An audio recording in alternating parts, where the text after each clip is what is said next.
Aujourd'hui, dans Sagesse quotidienne, un thème pour comprendre, transformer et avancer. Fermez les yeux un instant. Imaginez, nous sommes le 24 décembre, mais pas n'importe quelle année. Retournons en 1968. Sur Terre, c'est une période de chaos, des guerres, des émeutes, des assassinats. Le monde est fracturé, déchiré par les conflits. Mais à près de 400 000 kilomètres de là, flottant dans une petite capsule froide nommée Apollo 8, trois hommes s'apprêtent à vivre le tout premier Noël de l'histoire de l'humanité, loin de la Terre.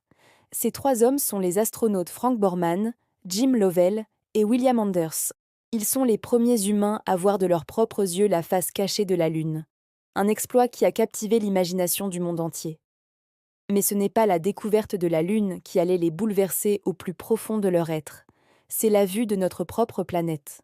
Alors que leur vaisseau spatial tourne autour du satellite lunaire, un spectacle d'une beauté inimaginable se déroule sous leurs yeux. La Terre se lève au-dessus de l'horizon lunaire. Une petite bille bleue et blanche, fragile et lumineuse, flottant seule dans l'immensité noire et infinie de l'espace. Ils voient la Terre sans les frontières que nous avons tracées, sans les murs que nous avons construits, sans les divisions qui nous séparent. En cet instant, ils ressentent quelque chose de profond, une prise de conscience que les psychologues nommeront plus tard le overview effect, ou l'effet de vue d'ensemble. C'est un choc cognitif, presque spirituel, qui change à jamais votre perception du monde et de votre place dans celui-ci.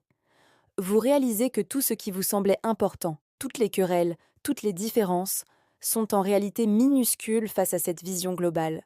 Face à l'immensité cosmique, les divisions humaines paraissent soudainement absurdes. Ce soir-là, la veille de Noël 1968, leur transmission est écoutée en direct par près d'1 milliard de personnes sur Terre, un quart de l'humanité de l'époque. Le monde entier retient son souffle, attendant un discours politique, une déclaration triomphante sur la course à l'espace. Mais les astronautes ont choisi de partager autre chose, quelque chose de plus universel, de plus profond. À tour de rôle, ils ont ouvert la Bible et ont lu les premiers versets du livre de la Genèse. Au commencement, Dieu créa le ciel et la terre. Pourquoi ce texte ? Parce que face à l'immensité de la création, face à ce spectacle divin, seules des paroles anciennes et sacrées semblaient pouvoir exprimer la majesté et le mystère de ce qu'ils vivaient.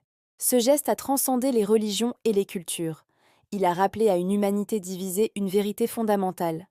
Avant d'être américains, russes, européens ou asiatiques, nous sommes tous les passagers d'un même vaisseau spatial. Nous sommes l'équipage de la planète Terre.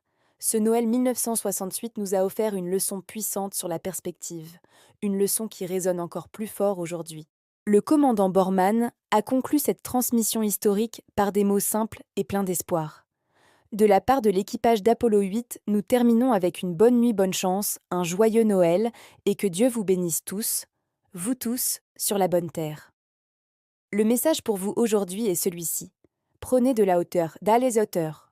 Lorsque vos problèmes personnels vous semblent insurmontables, lorsque les tensions familiales pèsent lourd, surtout en cette période de fête, essayez d'adopter la perspective des astronautes. Regardez votre vie, vos soucis, vos relations comme si vous les voyiez de loin, depuis l'espace.